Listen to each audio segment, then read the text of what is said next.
abrir a palavra de Deus em Daniel capítulo 9.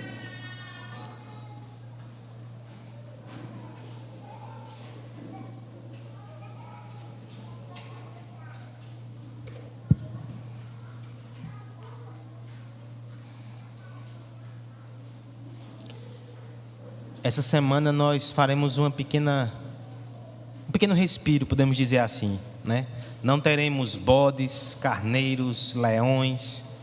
Não será uma visão hoje. Será uma oração. Mais leve, né, irmãos? Não tão leve. É uma oração de confissão. É uma oração de arrependimento. Vejamos o que o Senhor tem para nós nessa noite. Irei ler a oração por completo. Nós iremos até o verso 19 e o restante vai ficar para a semana que vem, do capítulo 9. Acompanhe a leitura com atenção, com esperança, com o coração aberto para que Deus fale conosco nessa noite. No primeiro ano de Dario, filho de Assuero, da linhagem dos Medos, o qual foi constituído rei sobre o reino dos caldeus, no primeiro ano do seu reinado, eu, Daniel, entendi pelos livros que o número de anos de que falara o Senhor ao profeta Jeremias, que haviam de durar as assolações de Jerusalém, eram de 70 anos. Voltei o rosto ao Senhor, Deus, para o buscar com oração e súplicas, com jejum, pano de saco e cinzas. Orei ao Senhor meu Deus, confessei e disse: Senhor, Deus grande e temível, que guardas a aliança e a misericórdia para os que te amam e guardam os teus mandamentos. Temos pecado e cometido iniquidades, procedemos perversamente e fomos rebeldes, apartando-nos dos teus mandamentos e dos teus juízos, e não demos ouvidos aos teus servos os profetas, que em teu nome falaram aos nossos reis, nossos príncipes e nossos pais, como também a todo o povo da terra. A ti, ó Senhor, pertence a justiça. Mas a nós o corá de vergonha, como hoje se vê, aos homens de Judá, os moradores de Jerusalém, todo Israel, quer de perto, quer de longe, em todas as terras por onde te tens lançado, por causa das suas transgressões que cometeram contra ti. Ó Senhor, a nós pertence o corá de vergonha, aos nossos reis, aos nossos príncipes e aos nossos pais, porque temos pecado contra ti. Ao Senhor nosso Deus pertence a misericórdia e o perdão, pois nos temos rebelado contra Ele, e não obedecemos à voz do Senhor nosso Deus, para andarmos nas suas leis, que nos deu por intermédio de seus servos os profetas. Só daí, texto extenso, nós leremos ao longo da exposição. Vamos fazer uma oração pedindo para que Deus fale conosco e nos ajude a ter um coração quebrantado segundo a sua palavra. Pai bendito, nós te rendemos graças, Senhor, porque nos aproximamos desse momento tão especial e pedimos que o Senhor nos ajude a ouvir a tua voz e a responder de forma adequada, Senhor.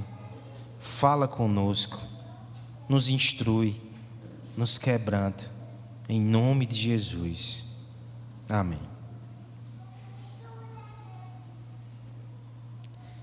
Um grupo de pessoas que se perguntam todos os dias como é que eles podem voltar para suas casas. A cada dia uma nova aventura, uma nova luta, uma nova batalha, mas eles não conseguem voltar. Essas pessoas, no entanto, insistem em ouvir os conselhos e orientações de uma pessoa bem enigmática, que costuma inclusive desaparecer quando eles mais precisam, mas insistem em ouvi-lo, e parece que a cada vez estão mais distantes do retorno para casa. Há quem diga inclusive que esse ajudador é na verdade um traidor diabólico que está ali só para mantê-los distantes de casa. Você conhece esse enredo? Será que alguém acertou? Caverna do Dragão, um desenho dos anos 80. Eu pesquisei, anos 80 mesmo. Faz tempo, né? Mas esse enredo, ele não diz respeito somente a um desenho infantil. Tem algo que é comum a toda a humanidade. Nós também fomos expulsos de casa, despejados do jardim. E a nossa trajetória, a vida toda, é uma tentativa de voltar. E quantos irmãos ainda não ouvem as figuras esquisitas que aparecem aí com conselhos que só nos afastam de casa, e quando a gente precisa somem. O diabo tem seus arautos e eles não nos ajudam a voltar para casa. Acontece que a Escritura nos revela que há um caminho, o caminho, Jesus Cristo. O caminho de retorno para voltar ao nosso lar, para voltar ao jardim, é arrepender-se e crer nele. Esse é o caminho. Especialmente para aqueles que lutam contra pecados, especialmente contra aqueles que estão debaixo da disciplina do Senhor, e na verdade para todos nós, a estrada da fé e do arrependimento é a única estrada que pode nos levar de volta ao lar. Esse texto específico vai focar mais no arrependimento, mas não deixa de ter fé aqui. Porque para o povo que estava cativo na Babilônia, que mensagem urgente! Eles só voltariam para casa quando seus corações fossem quebrantados. Porque o que os faria retornar não seria conjuntura política, não seria vontade de homem, mas sim a vontade de Deus. O Deus que ouve, atende e não rejeita o coração quebrantado. Mas é o Deus que resiste aos orgulhosos e aos soberbos. Nessa noite, irmãos, que nós possamos nos unir aos exilados da Babilônia. Que nós possamos também receber do Senhor uma instrução poderosa que nos conduz ao arrependimento. Tem pessoas aqui que precisam se arrepender de verdade pela primeira vez e começar a caminhar na estrada da salvação. Tem pessoas aqui que já caminham há muito tempo. Mas não se engane, nós precisamos nos arrepender todos os dias para continuar na direção correta. Tem pessoas aqui que talvez estejam amarrados por pecados, iludidos por enganos do mundo. Talvez até debaixo da disciplina e do exílio do Senhor e nem está percebendo, ou está, né? Que ouçamos também o que o Senhor tem a nos dizer sobre o arrependimento, porque Ele é a estrada que nos leva para casa. 3 características do arrependimento que nos leva para casa, irmãos. Nós veremos nessa noite. Verso 1 e 2 e depois 11 e 14, nós veremos que esse arrependimento, ele é conduzido pela Escritura. Segunda característica do arrependimento que nos leva para casa, versos 3 a 10, ele reconhece o pecado, ele assume a culpa. E por fim, o arrependimento que nos leva de volta para casa, dos versos 15 ao 19, é aquele que confia na misericórdia de Deus. Consideremos cada uma dessas verdades. Versos 1 e 2, depois dá um salto, versos 11 a 14, o arrependimento que nos leva para casa é conduzido pela Escritura. Peço à igreja que faça essa leitura, somente 6 versos, 1 e 2, depois 11 até o 14. No primeiro ano de Dário,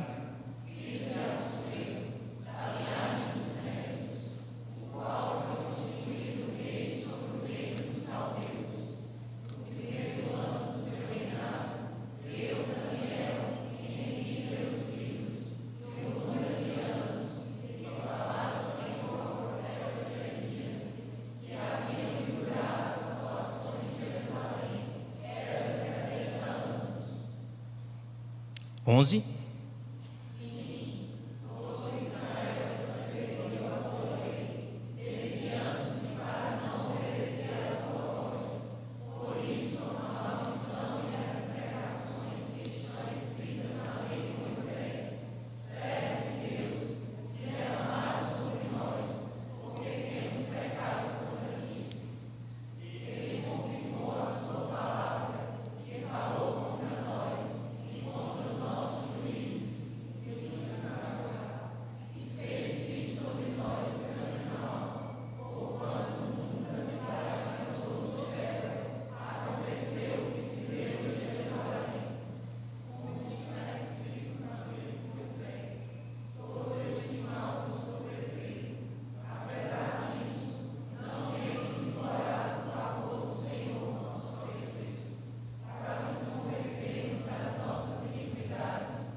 perdão, irmãos, não eram 4 versos, né? O pastor está bom de conta. Era um pouco mais. Arrependimento, segundo o dicionário, é pesar ou lamentação pelo mal cometido. Compulsão ou contrição. E nesse sentido, até por estar presente, né, no dicionário, é algo geral dos homens. Não somente religiosos, não somente cristãos, os homens têm lá os seus arrependimentos. Seja porque colocaram palavras em momentos inoportunos, tomaram decisões que trouxeram prejuízo, desfizeram relacionamentos, machucaram pessoas, foram machucados. São muitas as causas de arrependimento no mundo. No entanto, o arrependimento bíblico e que nos leva para casa, ele é diferente. Ele não está ligado às circunstâncias e às pessoas primariamente. Ele começa com Deus. E, portanto, ele é guiado, ele é produzido, ele é modelado pela própria Escritura. O início do texto vai nos contextualizar, vai nos mostrar onde o profeta está. Nós já vimos que ele teve 2 visões nos últimos capítulos. E agora, a forma com que Deus fala com Daniel é diferente. Estava ali, já no Império Medo-Persa, já aconteceu tanta coisa, as coisas tiveram as suas convulsões sociais e políticas, aquilo que o Senhor tinha preparado no seu coração começou a acontecer. Mas perceba que ele não entende que está chegando o fim do cativeiro, porque ele faz a leitura política, econômica e social. Ele não entende que o cativeiro está chegando ao fim, nem porque Deus dá uma revelação direta a ele, por sonhos e visões, e olha que Deus faz isso com o profeta. É muito curioso que o verso 2 vai dizer que ele entende isso a partir da leitura do profeta Jeremias. Meus irmãos, se o profeta Daniel era instruído pela palavra, que nenhum de nós se coloque acima dela. Nós não temos 1/100 das revelações especiais que esse homem tinha nos seus sonhos e visões. Nós não temos a experiência com Deus que esse homem de 82, 83 anos aqui tinha, tanta coisa que ele passou. Ele ainda buscava o Senhor na sua palavra. Até porque é só essa palavra que produz arrependimento. Qual foi o texto que Daniel considerou para perceber que o cativeiro estava chegando no fim? Há 2 textos em Jeremias que falam sobre 70 anos. O primeiro deles, o presbítero Maicon leu no início da liturgia. Nos versos 11 e 12 do capítulo 25 diz assim: toda essa terra virá a ser um deserto e um espanto, está se referindo a Israel. Estas nações servirão ao rei da Babilônia 70 anos. Acontecerá, porém, quando se cumprirem os 70 anos, castigarei a iniquidade do rei da Babilônia. E desta nação, diz o Senhor, como também a terra dos caldeus, farei delas ruínas perpétuas. Veja, isso já começou a acontecer. A Babilônia já caiu. Qual é a pergunta então que o profeta pode ter feito diante do texto, quando ele considerou esses versículos? E por que a gente não voltou para casa ainda? Por que a gente não voltou para casa ainda?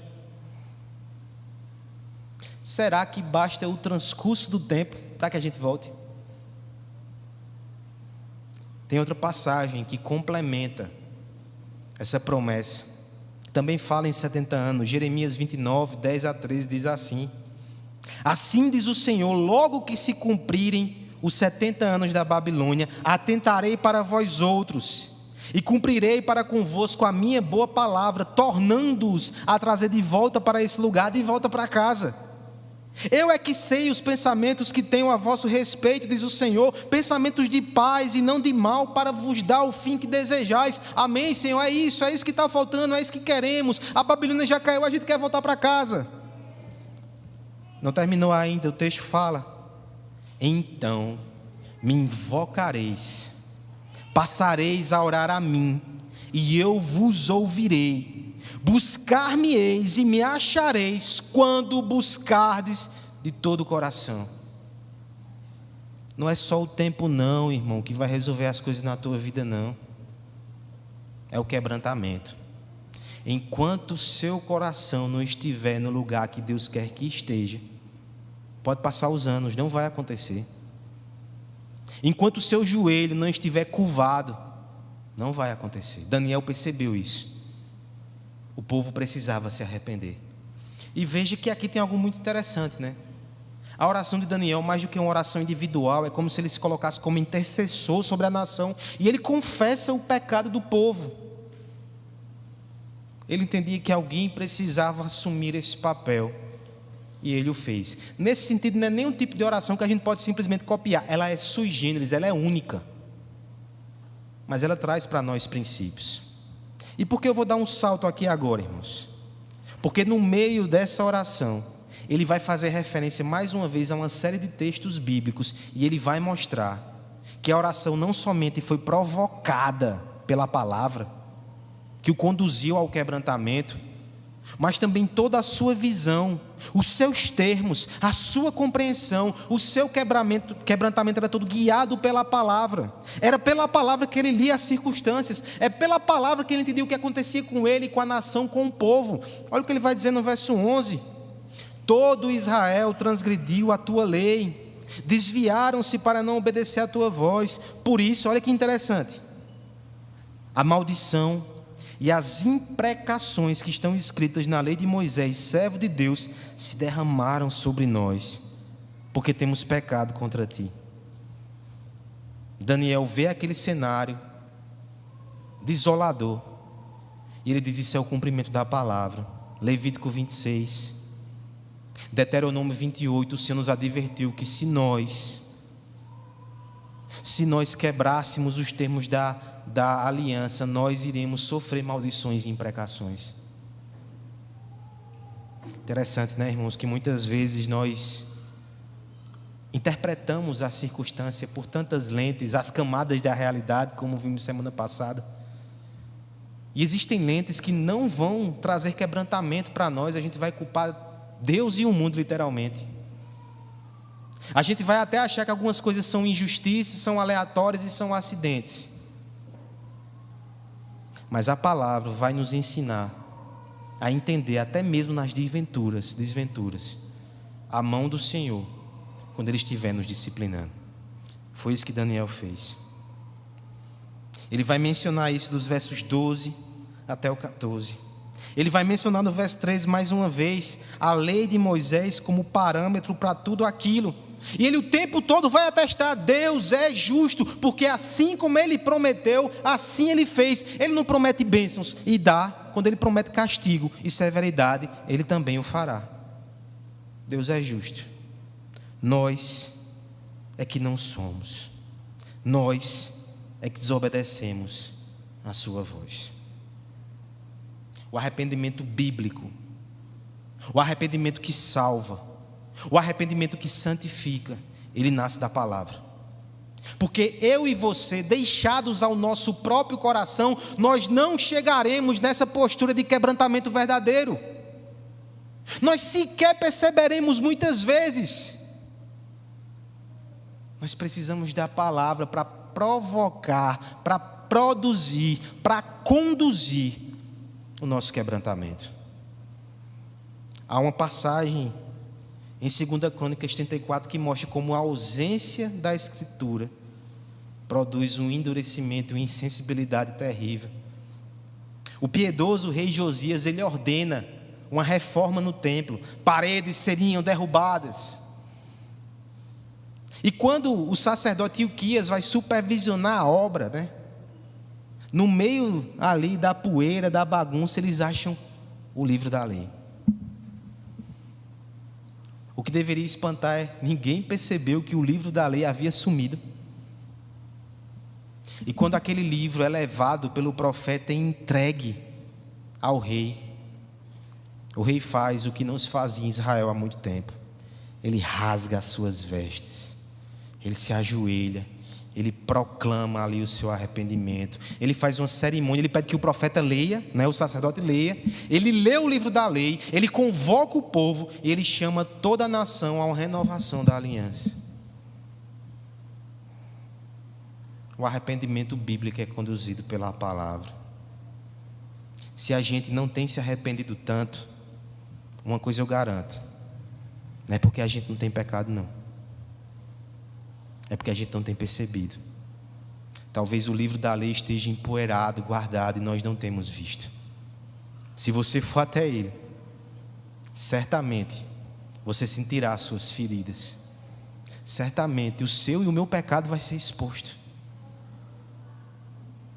Mas se nós passamos uma semana, um mês, sem passar por esse processo doloroso de ter a luz lançada sobre o nosso coração, tenha certeza que você andou pouco na direção de volta para casa. Eu sei que é doloroso, irmãos, investigar a Escritura, ouvir uma pregação que nos conclama ao arrependimento, ser confrontado dos nossos pecados, isso é doloroso. Mas se não for assim, a gente não está voltando para casa. O que nos tirou do caminho, o que nos afastou de Deus foi o pecado. Então que o pecado seja exposto, que o pecado seja denunciado. Não fuja do livro, fuja do pecado. Aproxime-se dele e abra o seu coração. Tem outra implicação também. Se o arrependimento vem pela palavra, pais, mães, líderes, maridos e mulheres que tentam produzir arrependimento no outro, que querem trazer essas pessoas para a igreja, ou que querem fazer com que eles abandonem o pecado, que possamos aprender nesse texto, que se não for pela palavra, pode ser até remorso, constrangimento, mas não vai ser arrependimento. Não adianta chantagem, não adianta forçar, tem que ser pela palavra. Tem que ser pela palavra. É só assim que o verdadeiro arrependimento nasce. Eu tenho um aviso sério também para você nessa noite. Se você às vezes sente incômodo, se você às vezes sente que errou, mas você não é alguém que medita na palavra, seu arrependimento não tem origem no céu e não vai te levar para lá. Você tem que ser alguém da palavra e que pela palavra se arrepende dos seus pecados. Existem arrependimentos produzidos pela carne que não são proveitosos. Enquanto você sente vergonha somente dos homens, e é isso que te move, é isso que te comove, você ainda está longe do quebrantamento genuíno. O arrependimento de verdade, ele olha para o alto, e mesmo que os pecados sejam ocultos à luz da multidão, o rosto cora, porque a gente sabe que Deus está vendo e é a Ele que ofendemos. Enquanto nós medimos os danos do pecado somente em termos sociais, relacionais, minha reputação, as consequências até financeiras que eu posso enfrentar, nós não estamos ainda mergulhando na profundidade do arrependimento que rasga o coração, não por causa de reputação, mas porque nós estamos ofendendo aquele que sangrou para nos reconciliar com Deus na cruz. Esse arrependimento só vem da palavra, é só ali que ele nasce. Mas há uma segunda característica. Esse arrependimento, ele também reconhece o seu pecado e a sua culpa. Versos 3 ao verso 10, vamos ler de forma alternada. Voltei o rosto ao Senhor Deus para o buscar com oração e súplicas, com jejum, pano de saco e cinza.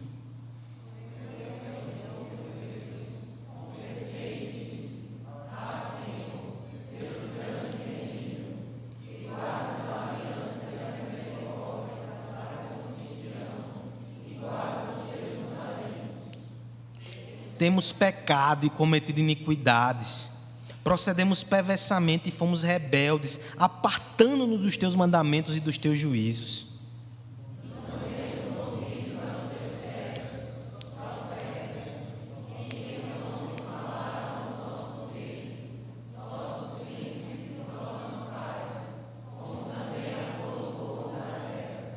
A ti, ó Senhor, pertence a justiça, mas a nós o corá de vergonha como hoje se vê, aos homens de Judá, os moradores de Jerusalém, todo Israel, quer os de perto, quer os de longe, em todas as terras por onde tu os tens lançado, por causa das suas transgressões que cometeram contra ti.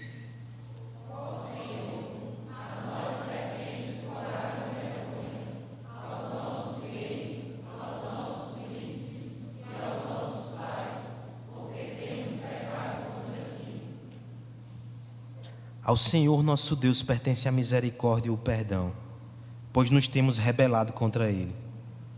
e não obedecemos à voz do Senhor nosso Deus, para andarmos nas suas leis, que nos deu por intermédio dos seus servos, os profetas. O arrependimento que nos leva para casa reconhece o pecado e a culpa. Parece redundante. Existe arrependimento sem reconhecer pecado e culpa? Existe. Você já ouviu falar naquela conjunção adversativa mais? Eu errei, mas despejamos circunstâncias atenuantes que acabam no final nos esquivando de toda a culpa. Parecia uma confissão, mas de repente descarrilhou. O homem é habilidoso em fazer isso, desde os nossos primeiros pais. Adão, né? Pequei, Senhor, mas foi por causa da mulher que tu me destes. Nós seguimos essa trilha, mas o arrependimento genuíno, ele não aceita termos e condições e justificativas. Eu errei, eu pequei, eu assumo a culpa. Veja que são termos assim que são usados aqui nesse trecho da oração do profeta Daniel. Primeiro, veja como ele vai descrever a oração. Voltei o rosto ao Senhor Deus para o buscar com oração e súplica. Súplica nos fala da urgência e da intensidade. Era para ontem, é para agora. Arrependimento não se adia não, irmão. Se você precisar ficar um pouco depois que as pessoas levantarem para se confraternizar, para orar a Deus, faça agora. É com súplica, é com urgência. O que mais? No verso 3, com jejum. Ele está mostrando ao seu corpo ali que não é mais a necessidade física ou os impulsos naturais que o governam, mas sim o interesse espiritual. E isso é arrependimento. E ele faz com pano de cinza um sinal cultural e religioso de humilhação. É exatamente isso que o profeta vai fazer. Com urgência, ele vai se humilhar diante de Deus. Ele vai rasgar a sua carne. Ele faz isso através de contrastes. Perceba que ele começa exaltando a Deus no verso 4. Ele vai confessar ao Deus, ele invoca Deus. É um Deus grande, é um Deus temível, que guarda a aliança. Fidelidade, né? Mas ele vai fazer o contraste aí no verso 5. Nós, porém, enquanto Deus é tudo isso, nós somos aqueles que temos pecado, cometido iniquidade, procedemos perversamente, fomos rebeldes, apartamos-nos dos seus mandamentos. Meus irmãos, eu não conheço outro verso da Bíblia que tenha 5 sinônimos do que é pecado. Daniel não está passando pano para ele e para o povo. Ele expõe todas as facetas do pecado. É iniquidade, é perversidade, é rebeldia, é afastar-se da lei. Por quê? Porque ele quer deixar muito claro que ele reconhece a maldade. Ele não esconde, ele não disfarça, ele não suaviza. Ele dá o nome. O contraste é forte, mas ele é necessário. No verso 6 ele chega a dizer, inclusive, que o Senhor insistiu para que eles voltassem. O Senhor mandou profetas e eles insistiram em continuar na rebeldia. É por isso que no verso 7 ele diz, a ti, Senhor, pertence à justiça. A gente não pode olhar para o céu e dizer, Deus está sendo injusto com o que está acontecendo. Não, a ti pertence só a justiça. A nós, o corar de vergonha. Se tem alguém que tem que se envergonhar, somos nós. Todo Israel, quem é de perto, quem é de longe, os príncipes, todos, verso 8. Até quando ele vai pedir por misericórdia, perceba a humildade. Ao Senhor nosso Deus pertence a misericórdia e o perdão, pois nos rebelamos contra Ele. A gente não tem nem direito, é Deus que tem misericórdia e perdão. Ele dá se Ele quiser. Nós não obedecemos a sua voz, nós não andamos na sua lei. Ele nos perdoa se Ele quiser. Essa oração é uma oração intensa. Essa oração é uma oração honesta. É uma oração sem ressalvas. É uma oração sem desculpas. Desde os nossos primeiros pais a gente foge disso. Todos fogem. A gente tenta escapar da nossa culpa. E quando somos encurralados, a gente inventa mil desculpas. Mas, irmãos, arrependimento parcial, superficial, não leva de volta para casa. Talvez nos faça ficar andando em círculos. A estrada só vai ficar plana de novo quando você colocar tudo para fora, quando você der o devido nome, sem arrodeio, sem subterfúgio. Pequei. Aqui está a minha culpa, o que é que eu faço com ela? Aí Deus vai dizer o que você faz com a sua culpa. Mas se você não assume a sua culpa, você não vai receber perdão. Nós precisamos de uma confissão honesta e intensa. Até nos relacionamentos é assim. Quando a gente tem aquelas crises, aquelas dificuldades, que você precisa assumir que errou, que falhou, e você começa até com um tom certo, mas de repente, mas também você, isso vai resolver? Não vai resolver. E porque a gente pensa que com Deus pode ser assim? Aquele que é onisciente, aquele que sonda mentes e corações, nós precisamos ser extremamente francos, até porque Ele já sabe. Você não vai na sua confissão, eu não vou na minha confissão e no meu quebrantamento dizendo nada que Deus não já sabe. Ele sabe mais do que a gente. Davi vai dizer: o Senhor conhece meus pecados ocultos. Arrependimento não é informar a Deus, não é se caboetar, não. Arrependimento é dizer que eu concordo com o que Deus disse, que eu também entendo que eu pequei, que eu também me entristeço pelo pecado, que eu preciso de ajuda e de perdão. Nós precisamos aprender a nos quebrantar, porque só aí há liberdade. Davi, na sua caminhada, o rei Davi, ele cometeu pecados terríveis. Não tem super-herói na Bíblia, só um: Jesus. Homicídio, traição, mentira. Quero falar mais para não expor o nosso irmão. Tem mais? Já falei tudo, O Salmo 51 vai dizer que quando ele calou o seu pecado, os seus ossos secaram. Você consegue perceber como é triste a condição de um homem assim? Parece que ele está se saindo bem, livrando-se da consequência. No mundo de Deus, não. Os ossos secam. Sabe quando Davi consegue se libertar? A certa altura, Deus levanta o profeta Natã, que vai até Davi, lá no palácio, faz uma história, pede para que Davi tome uma posição, e Davi diz: o que esse homem fez é vil, ele deve morrer. Aí Natã fez: esse homem é você que fez isso. Davi diz: eu pequei. E a partir daquele momento começou o processo de restauração. Meu irmão, se você está aqui nessa noite e você tem pecados não confessados, se liberte. Pecado mata, arrependimento cura. Não saia daqui com esse pecado lhe arrastando para longe da estrada, para longe de casa. Não tenha medo de se arrepender, não tenha medo de não se arrepender. Afinal de contas, é isso que nós somos, um povo arrependido. Nós precisamos nos humilhar na presença de Deus. A fama do cristão não deve ser aquela que ele é o juiz das virtudes alheias e é o denunciador da falha dos outros, mas é alguém que conhece seu próprio pecado e protesta, antes de tudo, contra si mesmo. A força do cristão não está no erguer-se com orgulho, inflar os peitos e confiar na sua capacidade, não. O cristão, ele reconhece a sua fraqueza, mas ele se curva diante daquele que o fortalece.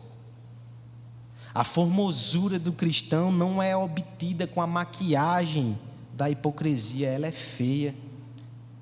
Ela não consegue disfarçar os pecados diante de Deus. A beleza, a formosura do cristão nasce das lágrimas de quebrantamento, que são águas de recomeço que descem dos nossos rostos. O cristão é aquele que confessa, sem ressalvas, sem desculpa: pequei, preciso de ajuda.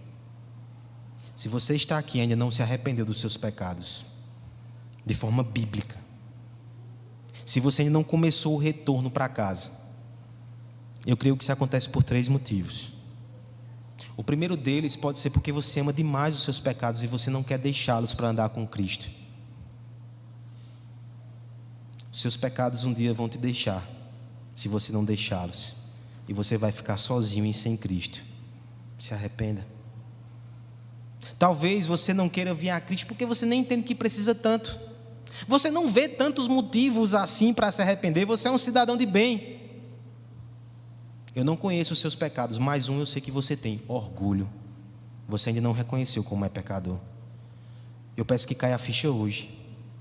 Se arrependa até do seu orgulho e da sua retidão. Mas existe uma terceira possibilidade. Talvez você se ache tão pecador que não haja chance de arrependimento para você. Você está na melhor condição desses 3. Porque eu tenho uma boa nova. Existe misericórdia, perdão e graça disponível. E é quando a gente se apropria disso que o verdadeiro arrependimento começa. É a terceira verdade do nosso texto. O arrependimento que nos leva para casa, ele confia na misericórdia de Deus. Vamos ler os versos 15 até o verso 19. Vamos fazer de forma alternada. Na verdade, ó Senhor nosso Deus, que tiraste o teu povo da terra do Egito com mão poderosa, e a ti mesmo adquiriste renome, como se vê hoje, temos pecado e procedido perversamente.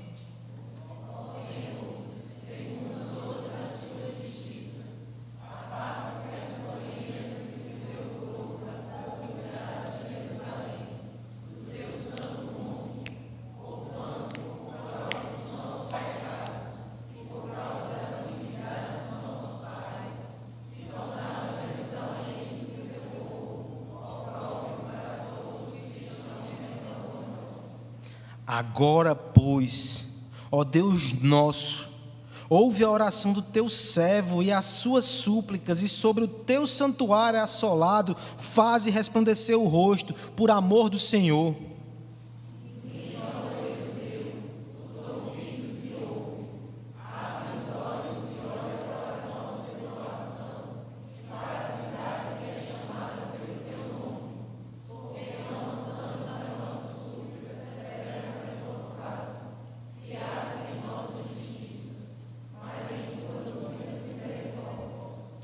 Ó Senhor, ouve todos. Ó Senhor, perdoa. Ó Senhor, atende-nos e age. Não te retardes por amor de ti mesmo, ó meu Deus, porque a tua cidade e o teu povo são chamados pelo teu nome. Nós temos aqui o final da oração do profeta. Nós temos aqui uma súplica. E não somente a sua súplica, mas até a sua confiança e os seus argumentos. Veja que ele começa com um argumento histórico.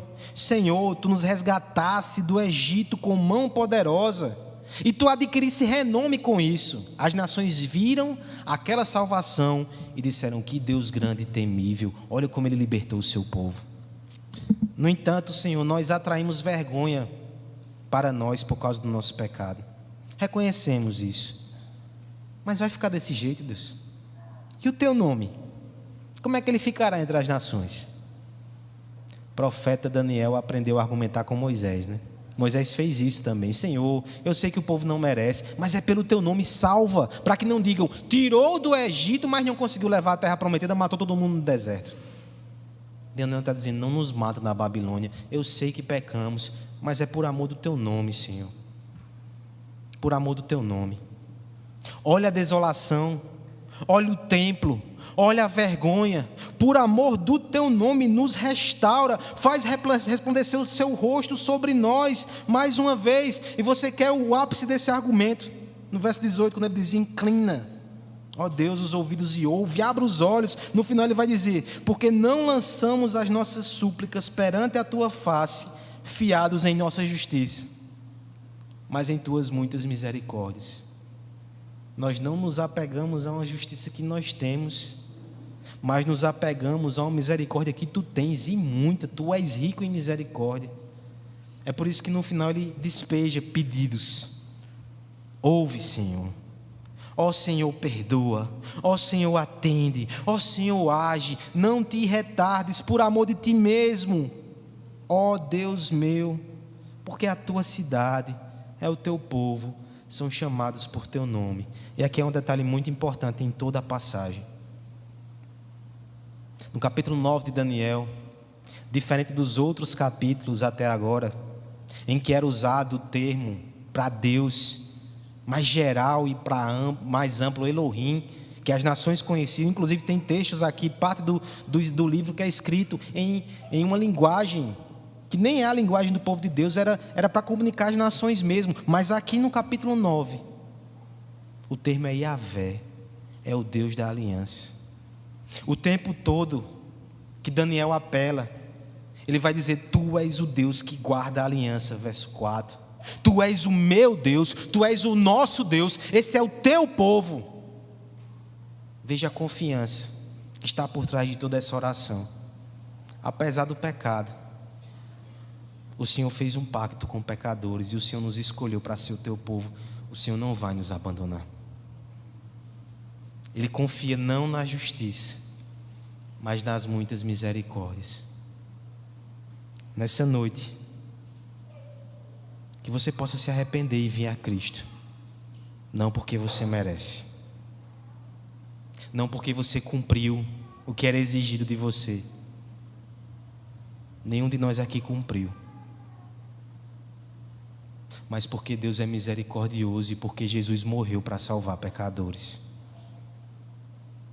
Isaías vai dizer, né, que o coração quebrantado Deus não rejeita. Apegue-se a essa promessa.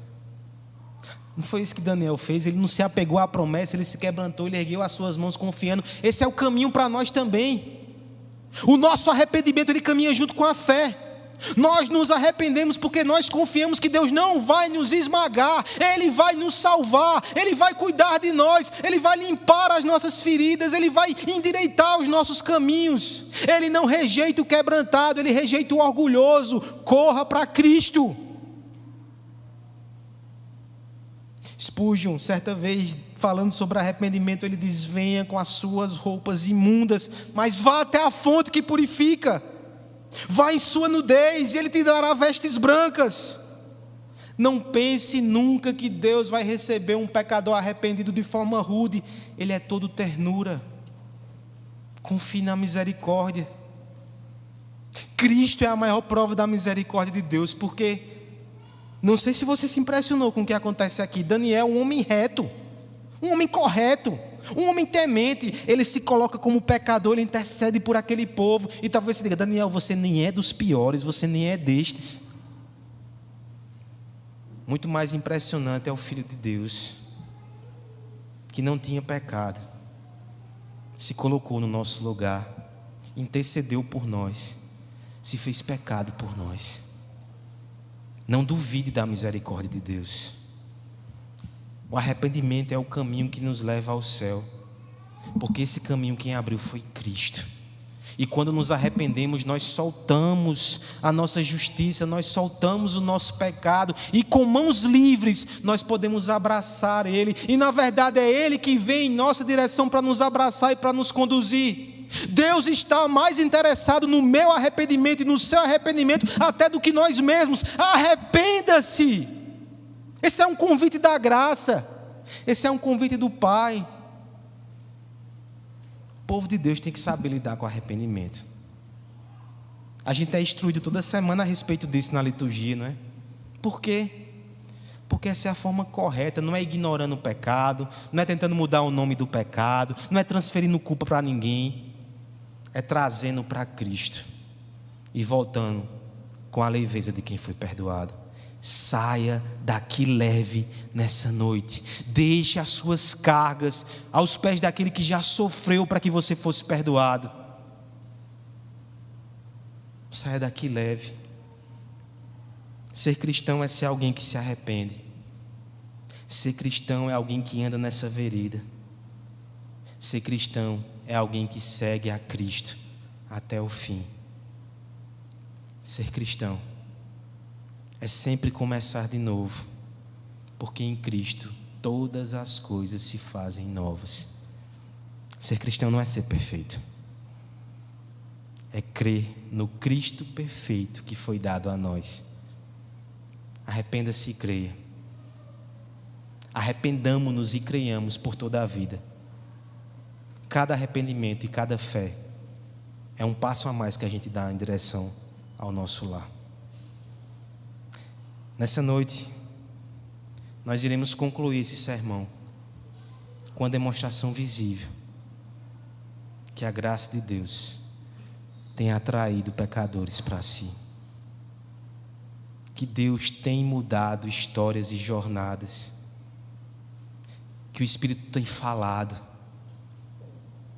tem dito: filha, venha na minha direção e volte para casa. Bendito Deus, Pai, como nós somos gratos, porque mesmo numa noite em que o Senhor nos chama para falar sobre quebrantamento, arrependimento, pecado, nós saímos daqui cheios de alegria e esperança por causa de Cristo, Senhor. Nós só podemos te exaltar, nós só podemos te louvar. E o nosso sincero desejo é que aqueles que estão aqui, que ainda não têm essa alegria, se arrependam para que possam alcançá-la em Jesus, Pai. Que haja salvação nessa noite, no nome de Jesus. Amém. Receber a bênção, meus irmãos. Que a graça do nosso Senhor e Salvador Jesus Cristo, que o amor de Deus, o nosso Pai, que a comunhão do Espírito seja com cada um de nós, povo de Deus aqui reunidos, e com todos os nossos irmãos espalhados na face da terra, hoje e sempre. Amém.